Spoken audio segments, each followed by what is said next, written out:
everybody, and welcome back to episode 13 of the On Deck podcast. I'm your host, Roberto, and today we're going to be talking about a few things. We're going to be talking about a PED suspension, quite a few extensions, and we're going to be talking torpedo bats for a little bit. So stay tuned, we got a good one in store for you guys today.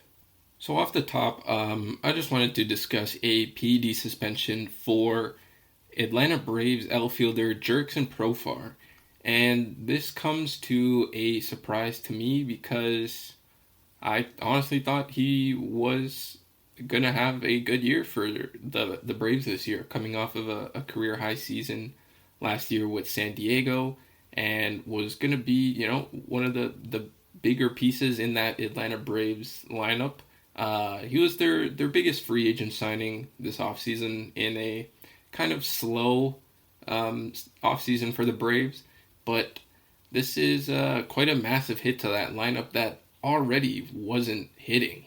I've been seeing a lot of speculations online saying that he kind of knew that he was going to get popped for PEDs, so he kind of backloaded his contract from only making $12 million this year to putting 15 in the next 2 years. And then I'm seeing other reports that some of the batting changes that he made last year, he gave some credit to Fernando Tatis Jr. in helping him make those adjustments. And I'm seeing crazy things online saying, of course you got the changes from Tatis, who also a couple years ago did get popped for steroids as well. I'm not sure if it's the exact same PED that Profar had used, but still, PEDs are PEDs. He still gets suspended for the 80 games. But yeah, this is quite a hit to a Braves lineup who now gives more at-bats to guys like Brian De La Cruz, Jared Kelenic. I know they signed Alex Verdugo a few weeks just before the season started, and this signing makes a lot of sense now. I'm also seeing things that players usually know about a week or two from having the reports come out that they did get a positive test for PEDs. So maybe the Braves knew that this was going to happen, and they kind of signed Alex Verdugo out of necessity to having a capable outfielder out there instead of running someone like an Eli White out there every single day, just for some reliable backup. Especially Verdugo is very good defensively. Didn't really hit too much for the Yankees last year, but still is able to provide some good defensive value out there in either left or right field. And he would be a great pairing with Michael Harris out there in center field for sure.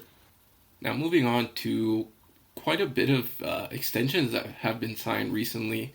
And we're going to go over some of the bigger ones and, give my thoughts on them. First off, we have Brandon Pfaadt with a 5-year, $45 million extension. I think this is a great signing for the Arizona Diamondbacks. I think this is a guy that has flashed a lot of good stuff for them, especially in the playoffs in the World Series when they were making that run. He had some couple good starts in there and really flashed the potential of being, a frontline starter. Even last year, at some points, he was going through a stretch where he just looked absolutely unhittable. And the development over the last couple years has been really good for Brandon Pfaadt. And I think in this rotation with the Diamondbacks now, adding Corbin Burns, getting him locked up for the future. You still have guys like Merrill Kelly, hoping a bounce back from Eduardo Rodriguez. But this is a spot where I can see Brandon Pfaadt really making a name for himself and asserting his dominance as someone to be reckoned with within that Arizona Diamondbacks pitching staff. Now moving on to one of Brandon Pfaadt's teammates, actually, we have Ketel Marte getting locked up for 6 years, $116.5 million, and I think this is a great deal. Ketel Marte, when healthy, is a top 5 player in the NL. He's shown it multiple times by being a top 5 NL MVP candidate. Even last year, came third in MVP voting, put up a great season, and even in the postseason, when this guy comes up, it's going to be a good at-bat. He's had multiple postseason runs with a hit in every single game.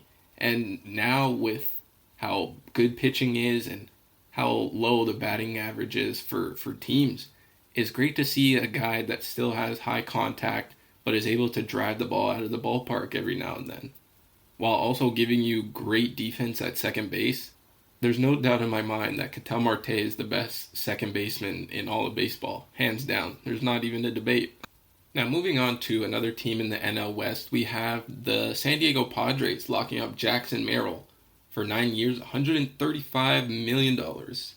And with this contract, if Merrill stays healthy through performance incentives, which I think is around 500 plate appearances each year, we can easily see this contract go up to 160 total money. And Jackson Merrill, it's a crazy story how he's had his come up. Got drafted as a shortstop, and because they locked up Tatis for all these years, and now they have Bogarts there playing, their infield was quite crowded, so there wasn't really a spot for Merrill. And they said, "Oh, we'll try you out in the outfield." And he performed amazingly in the outfield for being, coming up as a shortstop. Probably never touching the outfield once in his professional career, but to go out there and play a great center field and put up the stats that he did, I think this is an easy no-brainer for the Padres. What was funny about his press conference after signing the contract is, that little shot at Juan Soto, which I'm gonna bring up right here. In the press conference, Merrill said, "You can't just sign for $700 million and expect everything to be perfect."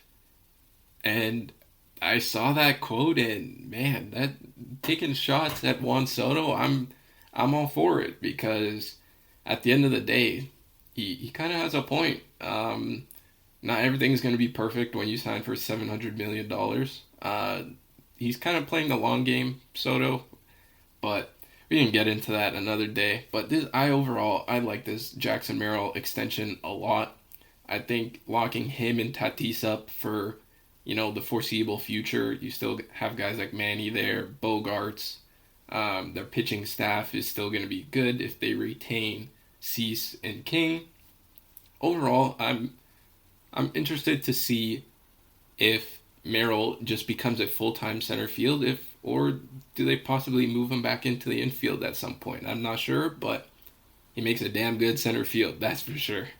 Moving on to a rookie that already got extended. We're going to be talking about Christian Campbell here. He got 8 years, $60 million. This could get bumped up to $100 million with 2 club options. And this is an interesting one because Christian Campbell has only played, at the time of recording, 8 games for the Red Sox, and he's performing well. I think this is someone that the Red Sox obviously see a future with at second base, or could throw him in the outfield, but this outfield is very crowded, so I highly doubt that. But this is great for Christian Campbell. Just off of first looks, the money looks a little low, but with those club options, and this guy's gonna hit at the major league level. We've seen it already. He's gonna go through some ebbs and flows throughout the season, just because he is a rookie getting used to pro pitching, and the teams are gonna have a better sense of scouting report against them, so they're gonna find some holes that they can attack. But overall, I think this is a great contract for both sides. Christian Campbell getting, obviously this is life-changing money for anybody, but to get it this young, he can, set his family up. He can get set up in Boston for a little bit, but at the same time, this is a great contract for Boston because you're locking up one of your future prospects. Next, we need to see that Roman Anthony comes up, makes an impact, and same goes with Marcelo Meyer, who Roman Anthony is just knocking on the door at this point. But with how well this outfield is, it's gonna be tough. It's gonna be really tough to see if he cracks the roster at all, and if he does, what moves need to be made, because Christian Campbell has made some noise for himself already at the major league level, and with Roman Anthony going to be up there soon, should be real interesting for this Boston group going into the future. The very last extension we're going to be talking about is another teammate, but this guy is a pitcher and probably one of the better pitchers in all the MLB. And we're talking about Garrett Crochet. He got a 6-year, $170 million extension from the Red Sox, and the Red Sox got their guy. They got their guy for the future, and he's a pretty good guy to have on your team, honestly. We did see Garrett Crochet step into the starting rotation last year after coming back from Tommy John, and in limited innings, he looked great. There's been some repertoire changes, throwing the cutter a little more to the righties, and it's been working out for him. Hasn't really racked out the big strikeout numbers as of yet, but nevertheless, this is going to be a guy that averages right around 12, 13 Ks per nine. And now that the Red Sox have locked him up for the next 6 years, you can really see if they stretch him out now to get deeper into games. I know that was a concern with the White Sox, but the White Sox are going to be the White Sox. I did see something funny on X earlier this week.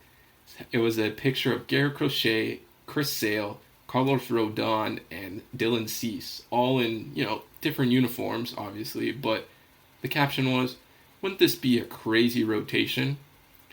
And to really think about it, it would be, because those are all guys that the White Sox had at some point.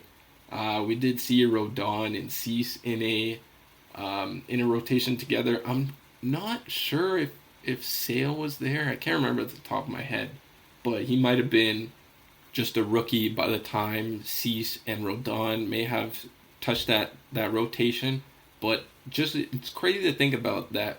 Those are some of the better arms in all of baseball, and at one point they all played for the White Sox, and the White Sox are they're off to a little better start than they have been in previous years.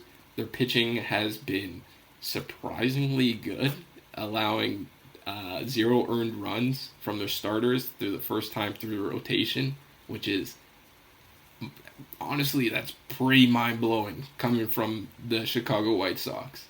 But that team is still not going to be competitive anytime soon. But the package that they got for Crochet, I think, is a good one. This is just stacking up prospects until they're ready to be competitive again. But coming back to the Red Sox, they got a dominant pitcher that they're going to be holding on to for years, and this is a guy that can make big starts, I think, for them. He's going to be that guy to take the ball every 5th day for you, and he's going to give you 5-6 innings, rack up the Ks, and I think if he stays healthy, this AL Cy Young, I think he's got it in the bag. And to finish off, we're gonna talk torpedo bats for a little bit.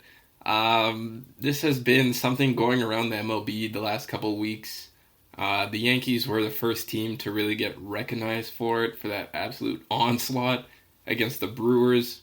In this game, they had, I think it's Bellinger, Jazz, Volpe, and Wells that all swing the torpedo bats. And honestly, in my opinion, it's a really cool concept, because the whole point of the bat is to move the quote unquote sweet spot to closer to the label where these guys are hitting the ball most of the time and getting jammed, and this results in weaker contact and basically more outs. And this bat was developed by an MIT engineer by the name of Aaron Lenhart, but most people call him Lenny. And this guy was employed by the Yankees last year to basically figure out the way to create a bat where instead of getting jammed, you're hitting more of the sweet spot. And I don't know why it took this long for bats to be changed because not everybody is the same with their swing path, their timing, and if there's a way for you to develop a bat where you're able to get the maximum amount of exit velocity every single time, I think anybody would want to have a bat like that. With league-wide batting averages just going down and down every year, hovering around the 240 to 250 mark for the last 10 years, I think if we see a spike in offense, not necessarily maybe the spike in offense that we had in the 2019 season with the juice balls, but I think as pitchers are getting better and better every year, I think it's just as fair to, let hitters have an advantage of their own. Might not be beneficial to every single player, but just giving them the option of having this bat that, can be adjusted to what your needs are as a hitter.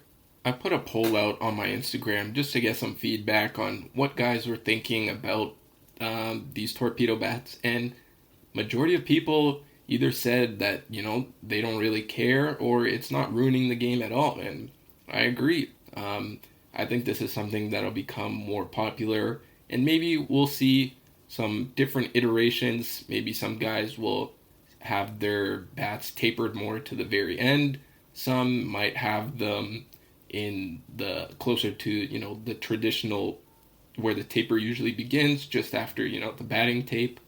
But I'd be curious to see a breakdown of who uses the quote unquote traditional bat compared to someone that's using the torpedo bat, and then kind of comparing exit velocities and stuff like that. But I think this is something that we can see a lot more coming to even a college level.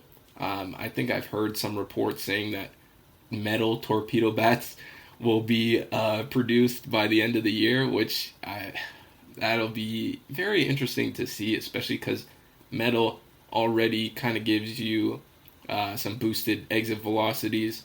So I'll be curious to find out which college players are using it and then compare their before and after stats. But this whole torpedo bat thing has just caused a whirlwind in baseball, and honestly, I'm all for it. The more eyes that you get on the sport, and people creating controversy, saying, oh, this should be like this, or oh, it's been this way for so long, why are we changing it now?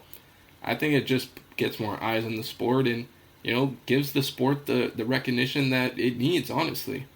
But with that being said, that's going to close out today's podcast. I appreciate you all for tuning in. Let me know in the comments below if, you would ever think about swinging a torpedo bat if you were to play in the MLB. Kind of curious to see if you think it ruins the integrity of the game, or if you think that this would be something that would be of benefit to you. Let me know down below. Don't forget to rate and review on Apple Podcasts and rate this 5 stars on Spotify. It's greatly appreciated. Gets the podcast out there to more and more people. As the season is going, we're just going to have more and more news, and who knows, maybe we'll have some more interviews coming up for you guys. But with that being said, I'll catch you guys in the next one. Thanks.